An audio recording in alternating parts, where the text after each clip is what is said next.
Hey everyone, welcome in CLAT point and let's start today's the Hindu news discussion. चलिए शुरुआत करते हैं हमारे आज के द हिंदू न्यूज़ डिस्कशन की, जो कि CLAT AILET CLAT PG analyst set and other law entrance test आप देंगे। आप लोगों के लिए इंपॉर्टेंट हो सकता है, काफ़ी कुछ है पढ़ने को।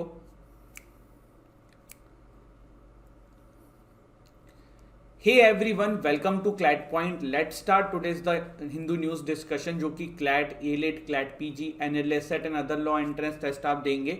आप लोगों के लिए इंपॉर्टेंट हो सकता है, काफ़ी कुछ है सीखने को, काफ़ी कुछ है पढ़ने को। चलिए फिर शुरू करते हैं, आगे बढ़ेंगे। उससे पहले अगर आप क्लैट यूजी 2023 के लिए मॉक टेस्ट देख रहे हैं, CLAT point is one stop solution for you. अगर आप क्लैट पीजी 2023 के लिए मॉक टेस्ट देख रहे हैं, देन अगेन क्लैट पॉइंट को आप रेफर कर सकते हैं। क्लैट पीजी 2023 के लिए हमारा अचीवर्स बैच जो है क्रैश कोर्स की तरह लॉन्च हो चुका है। इसका जो कॉस्ट है वो 6999 है। आप चाहें तो इसमें इनरोल कर सकते हैं। क्लैट यूजी 2023 के लिए हमारा क्रैश कोर्स जो है वो विजेता के बैच के नाम से स्टार्ट हो चुका है। इसका जो कॉस्ट है वो है 13,999, जिसमें आपको books, मॉक्स, classes, study material, personal mentorship सब कुछ इंक्लूडेड है। तो ये था बेसिक रिगार्डिंग दिस। अगर आप क्लैट की तैयारी कर रहे हैं, ड्यूअल एलएलबी की तैयारी कर रहे हैं, एनालिस्ट सेट की तैयारी कर रहे हैं, तो आप क्लैट पॉइंट का मैजिक बॉक्स भी अपने घर में मंगा सकते हैं, जिसमें आपको बुक्स मिलेंगी, साथ ही साथ उस एग्जाम के मॉक्स मिलेंगे। तो ये था रिगार्डिंग दिस। इनको रेफर करने के लिए आप हमारी एप्लीकेशन डाउनलोड कर लीजिए डिस्क्रिप्शन से। वहाँ से आप इनमें से जिस भी कोर्स में इनरोल करना चाहते हैं कर सकते हैं। अब डेमो क्लासेस भी वहीं अवेलेबल हैं। आज के एडिटोरियल्स में काफ़ी कुछ अच्छा है डिस्कस करने को, और कल हमारा सेशन नहीं हुआ था, तो जो आर्टिकल्स कल छूट गए ना, इस बार मैं संडे में भी क्लास लूँगा हिंदू की, और उसमें कवर कर लेंगे।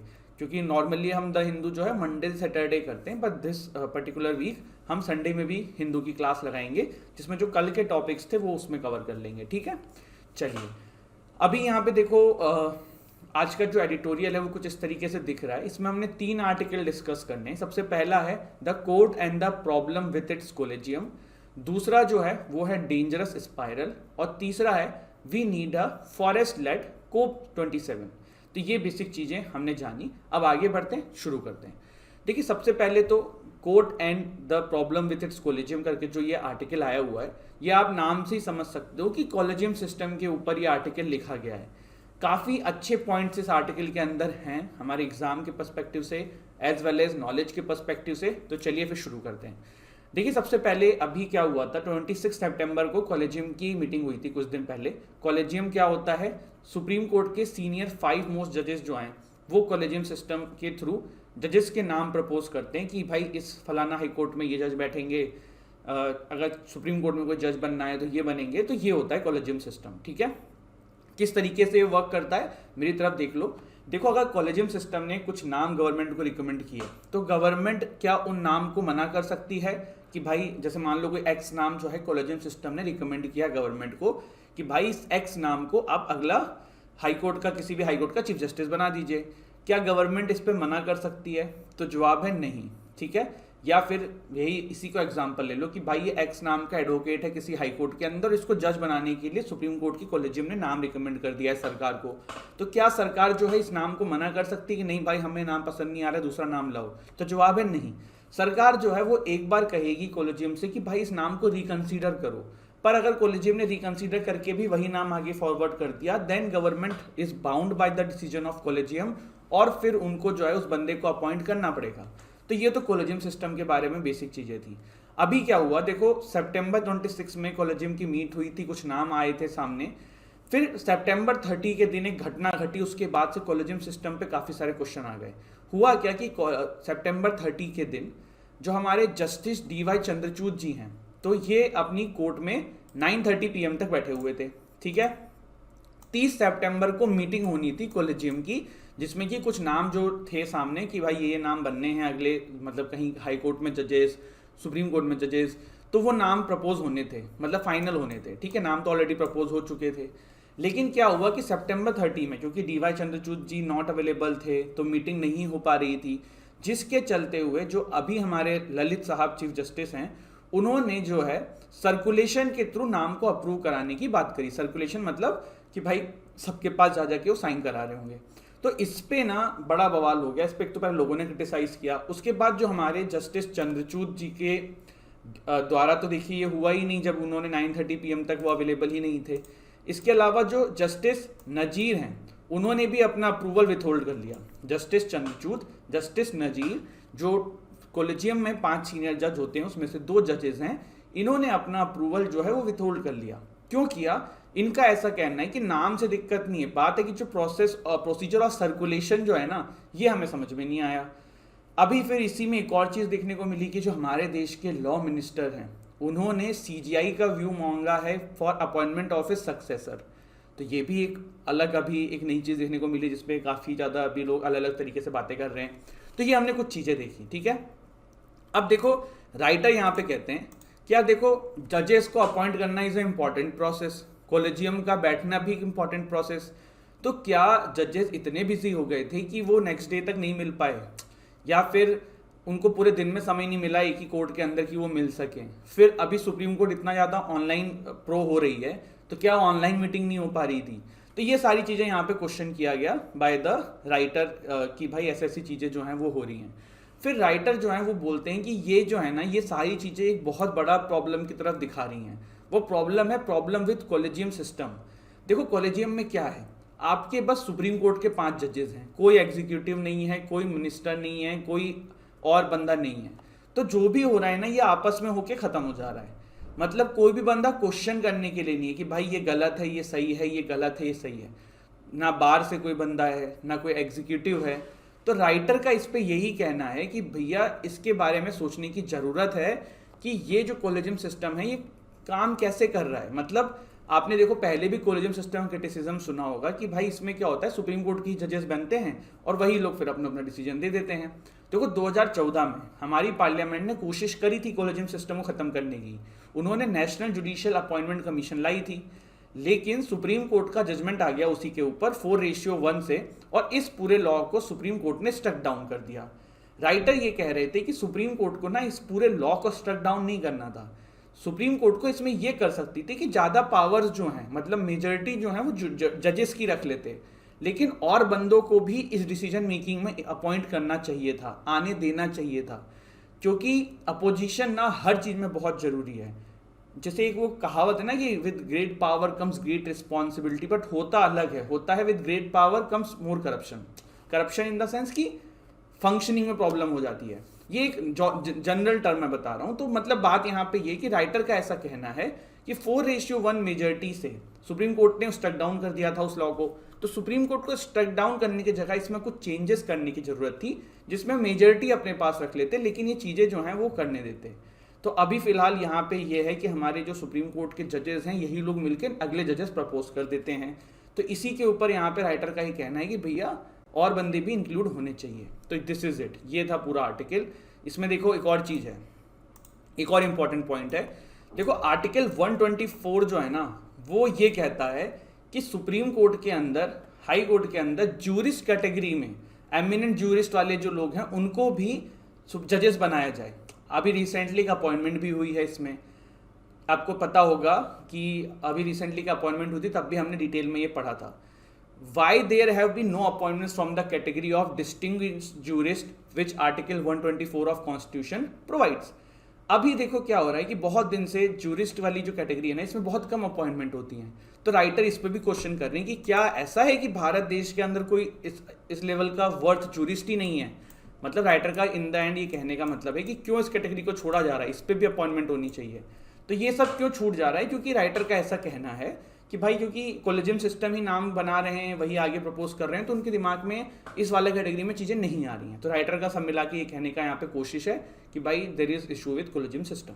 ठीक है, अब कॉलेजियम सिस्टम कैसे आया था ना, ये भी फर्स्ट जजेस के, सेकंड जजेस के जैसे करके है, वो किसी और दिन मैं कर दूंगा, अभी तो यहाँ पे है नहीं। हमने शायद किसी दिन डिस्कस भी किया हुआ है ये। ठीक है, डेंजरस स्पाइरल करके एक आर्टिकल आया हुआ है। तो ये रशिया एंड यूक्रेन पे आर्टिकल है कि only compromise through talks can and the hostilities in Ukraine. देखो अभी हुआ क्या है, पूरी कहानी समझो। ये एक पुल था, एक ब्रिज था जो कि क्रीमिया को रशिया से जोड़ता था। ये ब्रिज उड़ा दिया गया। रशिया तो उड़ाएगा नहीं, ऑफ कोर्स, या तो यूक्रेन ने उड़ाया या उसके एलाइज ने उड़ाया है। इसके बाद पुतिन जी को आया गुस्सा। पुतिन जी ने क्या किया, उन्होंने जो है वो यूक्रेन के ऊपर काफ़ी सारी मिसाइलें दाग दी। लेकिन देखो जब ये ब्रिज उड़ा था ना, तो ऐसा नहीं है कि मतलब यूक्रेन जो है बहुत दुखी था या कुछ, यूक्रेन की तरफ से बहुत खुशी जाहिर करी जा रही थी। इवन यूक्रेन की सोशल मीडिया पे देखिए इस तरीके के ट्वीट्स, मीम जो है ना वो वायरल हो रहे थे, क्योंकि पुतिन जी का बर्थडे था तो उनको ऐसा था कि भाई हैप्पी बर्थडे मिस्टर प्रेसिडेंट, इस तरीके की चीज़ें हो रही थी। तो बस नेक्स्ट डे जो है पुतिन साहब ने इसका बदला लिया और उन्होंने जो है वो काइव पे काफ़ी सारे मिसाइल अटैक कर डाले। अब देखो क्या हुआ कि ये वाला जब अटैक हुआ ना तो कोई भी नहीं आया भाई इसके ऊपर क्रिटिसिज्म करने के लिए, कोई नहीं बोला गलत हुआ है, कोई नहीं बोल रहा था कुछ हुआ है। पर जब रशिया ने यहाँ पे इसका पलटवार किया तब सभी लोग बहुत उल्टा सीधा बोलने लगे। तो यहाँ पे देखिए ये है कि ये दोनों ही चीज़ें ऐसे वैसे अगर आप एज ए नॉर्मल पर्सपेक्टिव से देखो तो रशिया यूक्रेन सही गलत होते एक अलग बात है। बात यहाँ पे इतनी सी है कि ये जो है ये किस तरफ जा रहा है वॉर। अब तो हथियारों की भी स्टार्ट हो चुकी है, रशिया ने भी पलटवार कर दिया है। पहले ही नॉर्थ स्ट्रीम वाली पाइपलाइन उड़ा दी गई थी रशिया की, तो रशिया तो अब वो घायल शेर हो चुका है जो मतलब कुछ भी करेगा। तो अगर इस तरीके की चीज़ें रहीं तो फिर कैसे सॉल्यूशन निकलेगा। यहाँ पे ना यूक्रेन को थोड़ा सा समझना होगा और बातचीत पे आना होगा, लेकिन यूक्रेन ऐसा नहीं समझ रहा है। आप इसका एक आज न्यूज़ आई है, मैं आपको पहले वो इसी समय दिखा देता हूँ फिर हम बढ़ेंगे आगे। यहाँ पे कहीं है, न्यूज़ मैंने कवर नहीं करी इसमें, लेकिन उसमें यही है कि यूक्रेन के जो हमारे हेड हैं वो फिर से बोल रहे हैं कि भाई जेलेंस्की साहब की मैं है जो है इसका बदला लेंगे और हम जो है सारी की सारी टेरिटरी हमारी वापस लेंगे। तो इस तरीके के जब स्टेटमेंट उनके तरफ से आ रहे हैं तो वो दिखा रहा है कि भाई वो वार्तालाप के मूड में तो बिल्कुल नहीं है। और ये उनको क्यों हो रहा है, क्योंकि यूएसए एंड जो जितने भी बाकी कंट्रीज हैं उनको पंप किए जा रहे हैं। पर इससे देखो सॉल्यूशन तो दोनों कंट्री के लिए भी नहीं है। और ना यूक्रेन की इकोनॉमी पीछे जाती जा रही है, रशिया की तो ऑलरेडी जा ही रही है। तो बातचीत से बेटर सॉल्व किया जाए और यूक्रेन को कहीं ना कहीं इस पर समझदारी से फैसला लेना चाहिए, लेकिन वो ले नहीं रहा है, तो वो एक इशू है। We need a forest led COP 27, ठीक है, इसको डिटेल में देखते हैं। अच्छा आर्टिकल है ये, आर्टिकल से ज़्यादा इंपॉर्टेंट जो ये कोप क्या होता है, कहानी क्या होती है ना, इस पर बहुत क्वेश्चन बन जाते हैं एग्जाम में, तो वो देख लेते हैं। ठीक है, सबसे पहले जानो एक टर्म जिसका नाम है UNFCCC। क्या है? United nation framework convention on climate change. ये देखो 1992 में United nation conference on environment and development हुई थी, जिसको हम अर्थ समिट या रियो कॉन्फ्रेंस के नाम से भी जानते हैं। वहां पे ये साइन हुई थी। ठीक है, इंडिया जो है ना सेलेक्टेड फ्यू कंट्रीज में से है जिसने कोप को कभी होस्ट कर रखा है, और वो भी इसके तीनों रियो convention on climate change, biodiversity and land. Biodiversity वाला है जो है उसको बोलते हैं convention on biological diversity, land वाले को बोलते हैं United nation convention on combat desertification. ठीक है, क्लियर हुआ। इसके बाद UNFCCC ये फोर्स में कब आया? 21 मार्च 1994 को इसको रेटिफाइड किया गया 197 कंट्रीज के द्वारा। 2015 में जो पेरिस एग्रीमेंट हम जिसका नाम सुनते हैं उसकी पेरेंट ट्रीटी भी यही है। It is also the parent treaty of 1997 Kyoto protocol. ठीक है, UNFCCC का जो सेक्रेटरीट है वो है बोन, जर्मनी के अंदर। यहाँ पे यूनाइटेड नेशन की it's an entity task with supporting global response to the threat of climate change. ठीक है, अब ये कोप क्या है जिसको हम शॉर्ट में कोप बोलते हैं? तो देखो, COP is the apex decision making authority of UNFCCC। COP जो है वो meets every year unless the parties decide otherwise. The first COP meeting was held in Berlin, Germany 1995। ठीक है, COP meets in Bonn, the seat of secretariat, unless the party offers to host the session. The office of COP president normally rotates among the 5 United Nation regional groups. जैसे कि आपका non permanent member के लिए उसमें होता था ना United nation security council में, उस तरीके से है कुछ। Africa, Asia, Latin America, Caribbean, Latin America and the Caribbean एक में है, सेंट्रल एंड ईस्टर्न यूरोप एक में है, वेस्टर्न यूरोप एंड अदर्स। तो इन 5 जो एरिया ग्रुप वाइज डिवाइड किया गया है, यहाँ से प्रेसिडेंट रोटेट होते रहते हैं। मोस्टली जो प्रेसिडेंट होते हैं किसी कंट्री के जो वहाँ पे बनते हैं वो होते हैं एनवायरमेंट मिनिस्टर ऑफ हिज और हर होम कंट्री। ठीक है, अब कुछ ऐसे कोप के बारे में जान लो जो हमने काफ़ी सिग्निफिकेंट एग्जाम में फंस सकता है। जैसे कि कोप 1 हुआ था बर्लिन, जर्मनी में। कोप 3 हुआ था क्योटो प्रोटोकॉल के नाम से, जिसको हम जानते हैं 1997 में। ये दोनों में आउटकम्स क्या निकले थे? It legally binds developed countries to emission reduction targets. ठीक है, कोप 8 न्यू दिल्ली में हुआ था, दिल्ली डिक्लेरेशन के नाम से 2002 में। Focuses on the development need of the poorest countries and the need for technology transfer for mitigating climate change.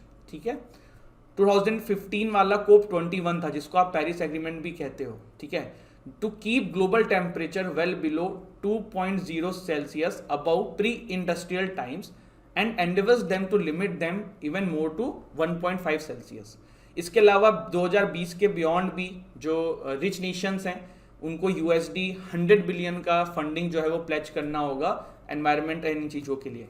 तो ये कुछ बेसिक रिगार्डिंग कोप था, ठीक है। अब यहाँ पे देखिए कोप 27 की बात हो रही है, तो इसमें ये कहा जा रहा है कि अगला जो कोप का मुद्दा होना चाहिए ना, वो फॉरेस्ट पे केंद्रित होना चाहिए और इस पे बातचीत होनी चाहिए, ठीक है। तो वो अपने एग्जाम के पर्सपेक्टिव से इतनी कोई चीज़ है नहीं। फिर यहाँ पे देखिए एक टेक्स्ट वाले पेज पे निकला था article, China's wolf warrior era. तो चाइना की foreign policy Xi Jinping ji के अंदर में क्या रही है उस पर यहाँ पे चर्चा हुई है। तो ये हुआ है, देखिए सबसे पहले यहाँ पे लिखा हुआ है कि चाइना की जो फॉरेन पॉलिसी है वो एक हैंड में तो बहुत ग्लोबल लीडर बनने की दिख रही है, बेल्ट एंड रोड इनिशिएटिव आया, चीज़ें आई, लोगों को खूब सारा पैसा दिया, खूब सारा इंफ्रास्ट्रक्चर डेवलप कर रहे हैं और ये बोल रहे हैं कि हम ग्लोबल लीडर बनेंगे लाइक US। लेकिन दूसरे तरफ इनकी फॉरेन पॉलिसी जो है वो एग्रेसिव दिखी। सिर्फ इंडिया से नहीं, ताइवान से दिक्कत चल रही है, और भी कंट्री से दिक्कत चल रही है, सब कंट्रीज पर लूटने पे लगे हुए हैं, इनका बस चले तो पूरे वर्ल्ड को अपने टेरिटरी में ले लें। तो इस तरीके की भी हरकत है। इसके अलावा अगर आप इंडिया से इनको देखोगे तो इंडिया से रिलेशन 2018-19 में आप देखो, एक तो मामलापुरम समिट हुई थी और 2019 के अंदर, और 2018 के अंदर भी वुहान के अंदर इनफॉर्मल समिट हुई थी। तो ये एक तरफ तो रिलेशन अच्छे हो रहे थे, फिर अचानक से रिलेशन ख़राब कर दिए, बॉर्डर डिस्प्यूट हो गया, चीज़ें ख़राब हो गई, अचानक से बहुत ही ज़्यादा रिलेशन ख़राब हो गया। और फिलहाल तो अब तो बहुत ही मतलब पिछले 10-12 साल 15 साल में देख लो तो इंडिया चाइना का रिलेशन अभी सबसे ख़राब फेज़ में चल रहा है। तो ये इनका मतलब समझ में नहीं आ रहा है, दोनों तरफ से चीज़ें चल रही हैं। अब इनका बेल्ट एंड रोड इनिशिएटिव था जो कि जी जिनपिंग साहब का एक मतलब सबसे बड़ा एक आप वो बोल सकते हो कि ब्रेन चाइल्ड था जो इन्होंने स्टार्ट किया था। अब वो भी बैकफायर कर रहा है थोड़ा थोड़ा, क्योंकि बाकी कंट्रीज़ को समझ में आ रहा है कि ये हाई डेट ट्रैप होता है। आपको श्रीलंका का पता है क्या हुआ, वहाँ पे उन्होंने वो बनाया हबनटोटा पोर्ट और फिर वो आपका चाइना ने जो है 99 ईयर्स के लिए लीज पे ले लिया। तो ये इनकी हरकतें हैं, तो ये इनकी फॉरेन पॉलिसी के बारे में यहाँ पे बताया गया है। That's it. Inflation accelerates to 7.41% highest since April, ये तो बिल्कुल अच्छी बात नहीं है। Home minister to launch Hindi version of first year MBBS books on October 16। तो मध्य प्रदेश जो है इसके बाद जो है फर्स्ट स्टेट बन जाएगा जो मेडिकल एजुकेशन इन हिंदी देगा। देखो यहाँ पे एक चीज़ मैं आपको बताता हूँ, देखो लैंग्वेज में सिर्फ हिंदी की बात नहीं कर रहा हूँ, जो रीजनल लैंग्वेज है ना इट शुड बी प्रमोटेड। ये एक एक्चुअल फैक्ट है कि हमारे देश में बहुत सारे जो दिमाग के लोग हैं जिनका पास बहुत अच्छा दिमाग है वो सिर्फ इंग्लिश लैंग्वेज की वजह से पीछे हो जाते हैं। अब इंग्लिश लैंग्वेज का अब आप क्लैट का पेपर ही देख लो, है ना, मतलब मैं ये नहीं कह रहा हूँ इंग्लिश मीडियम में ना तो पेपर, लेकिन अब इतना ज़्यादा इंग्लिश बेस्ड हो चुका है, CR इंग्लिश तो इंग्लिश थी ही। तो कहने का मतलब ये कि लैंग्वेज जो है ना ये बैरियर बना दिया जा रहा है, ये एक दिक्कत है। तो अगर लैंग्वेज ख़त्म कर दी जाए, मतलब लैंग्वेज लोगों को अपनी अपनी जो होम स्टेट लैंग्वेज है अगर उसका प्रेफरेंस मिलने लग जाए तो दे कैन डू बेटर। आपको ना नवाजुद्दीन सिद्दीकी का एक मैं इंटरव्यू देख रहा था कुछ दिन पहले, तो उन्होंने एक चीज़ बोली कि साउथ की मूवीज़ इतनी अच्छी क्यों बनती है। तो उन्होंने बोला कि साउथ की मूवीज़ में मैं जब काम करता हूँ तो मैं देखता हूँ कि वहाँ का जो डायरेक्टर है, वहाँ का जो एक्टर है, वहाँ पे जितने भी लोग हैं वो सब आपस में साउथ इंडियन लैंग्वेज में बात कर रहे हैं। तो थॉट प्रोसेस क्रिएटिविटी ज़्यादा होगी, कोई भी नई चीज़ आएगी। अब नवाजुद्दीन सिद्दीकी ने बोला बॉलीवुड में क्या होता है, मूवियाँ इनको बनानी है हिंदी में, लेकिन ये लोग बात आपस में इंग्लिश में करते हैं, तो बहुत सारे लोग उसमें फिर लेफ्ट आउट फील करते हैं, जैसे इंक्लूडिंग उन्होंने अपना नाम दिया। तो उन्होंने कहा कि ये एक बड़ा रीजन उनको लगता है, ऐसा उन्होंने एक मतलब बात बोली। तो ये लॉन्ग टर्म में देखा, पूरे इंडिया के हिसाब से देखा जाए तो बात सही है। Putin says Russia can provide gas via Nord stream 2। इन्होंने बोला है कि हमारे पास अभी भी नॉर्ड स्ट्रीम 2 के थ्रू मतलब we are ready to provide gases, जो चाहे वो बर्स्ट भी हुई थी, लेकिन still there are some alternate way जिसके थ्रू नॉर्ड स्ट्रीम 2 के थ्रू हम जो है वो गैस प्रोवाइड करा देंगे। लेकिन उसके लिए अब ये है कि यूरोपियन कंट्रीज़ के हाथ में बॉल है कि whether they want to have it और नॉट। यूरोप में अलग एनर्जी क्राइसिस चल रही है, उस पर भी एक दिन कल के सेशन में उस पर भी डिस्कशन कर लेंगे। Putin is a rational actor but he misjudge Ukraine Biden politics चल रही है। Top court to delivered verdict in hijab case today, आने दो, कल डिटेल में देखेंगे। तो दिस इज इट, ये था हमारा आज का सेशन। आई होप गाइज आपको सेशन अच्छा लगा हो। वीडियो अच्छी लगी हो तो वीडियो को लाइक करना, चैनल को सब्सक्राइब करना, चैनल को शेयर करना। हंसते रहो, मुस्कुराते रहो, पढ़ाई करते रहो। जय हिंद, जय भारत।